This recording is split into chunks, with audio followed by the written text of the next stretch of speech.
So I recently had a conversation with someone who hasn't been interviewing for the past 10 years, which seems to be quite a common scenario these days. And I wanted to help them to understand where they are in their preparation journey to interview. So specifically, for behavioral interviews. And the first thing we talked about, they provided me with a job description that contained a section called U, that is behavioral interviewing skills. And the first bullet point was proficient at communication and English speaking skills. Right. So the first thing I like to clarify here is behavioral interviewing skills does not mean to speak English well or to communicate well. Well, you could communicate convincingly, and yes, that's something else. But behavioral interviews is those interviews where the interviewer is asking you for your past experiences so they can predict your future performance on the job. Right. So this was the first level of ambiguity when talking to them. This is about behavioral interviews.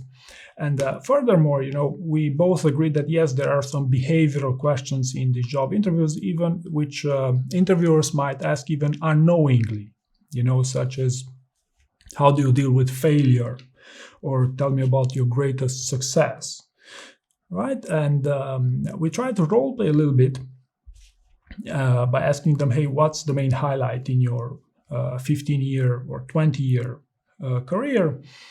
And they said, hey, yes, Dan, I do have some highlights. I guess I could talk about my experience when I worked 15 years ago there, or 10 years ago there, or 5 years ago in another place.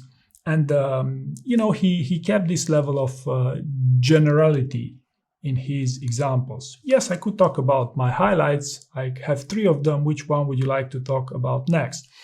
Now, with respect to a job interview, the expectation is to be specific in your answer. So if I ask you what's the main highlight in your career, you will give me your main highlight, right? And not 3 examples.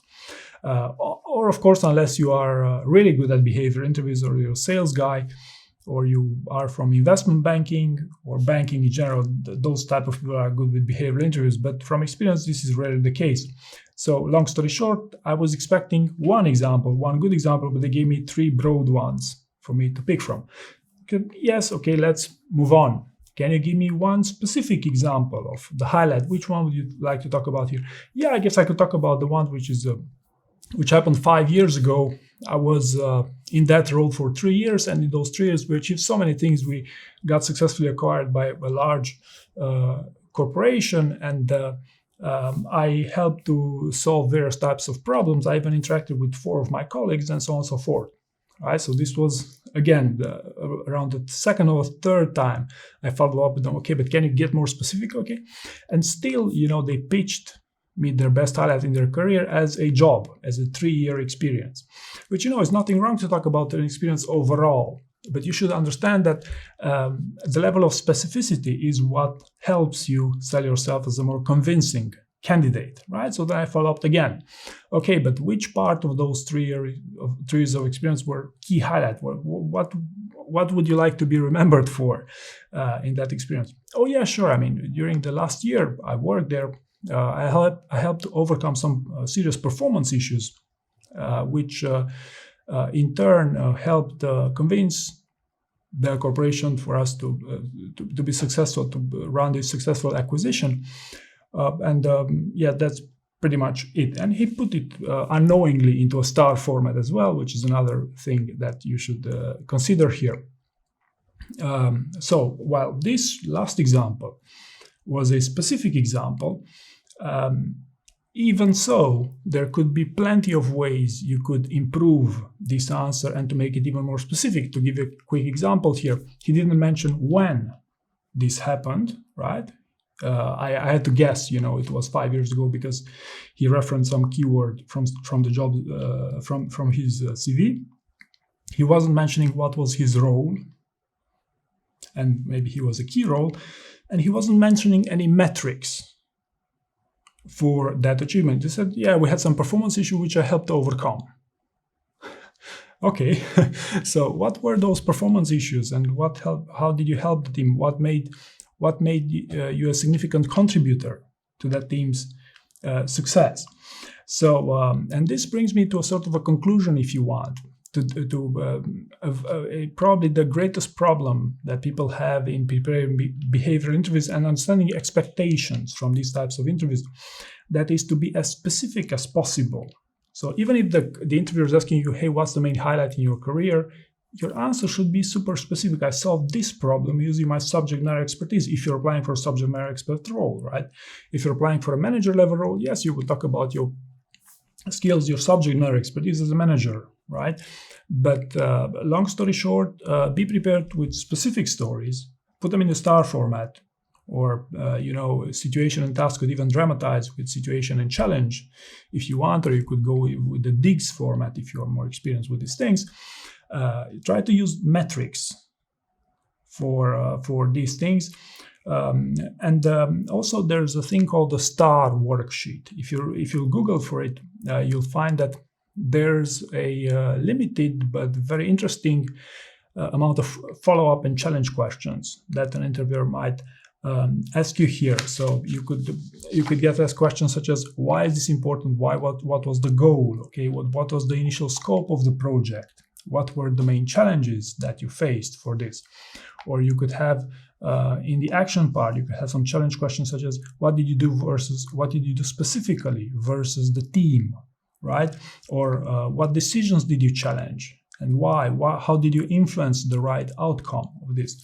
Or even in the results section of your answer, why did you choose to focus on these specific results, right? And it's assuming that you were specific enough with some results. What other results were important here?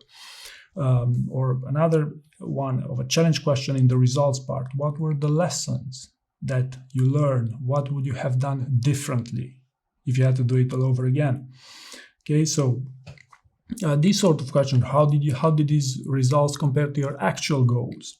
So my point here is that, as you can see here, there's a lot to think about to improve the quality of the stories of your answers inherently that you're going to use in a job interview. And I believe there's a significant amount of value in you spending time to really dive deep and try to find all the details which matter the most with respect to your achievements. Because I can tell you from my coaching experience, around 80% of the people that I coach fail to remember key details of the stories that they want to sell themselves on as key highlights for the purpose of a job interview. And I use these follow-up and challenge questions, to challenge them to see if they remember. And 80% don't remember those key details. Or if you want another way, a good way to know if your answer is good and convincing enough would be to make sense for 15 minutes straight with a deep dive. Right? This would be another argument. But long story short, I very much encourage you. It's a useful exercise to build your story bank, and you really overthink, if I may call it so, your stories and make them as specific, because the more specific you are, the more convincing they get, right? And if you want to get one step further with giving them 3 options that you could talk about, that's some extra, only once you have those stories that you could confidently dive deeper into for 15 minutes straight. So hopefully this makes sense. And maybe just one more note here before I close. ChatGPT will never be able to give you concise, specific enough examples. And the more, if you're overusing ChatGPT, the main risk is you're going to get broad and vague and ambiguous, for the purpose of job interviews. So long story short, it is a great investment of your time, in my opinion, to really, as I said, dive deep and find the specific levers of success or the quantifiers in your specific answers, and to sell yourself on your strengths.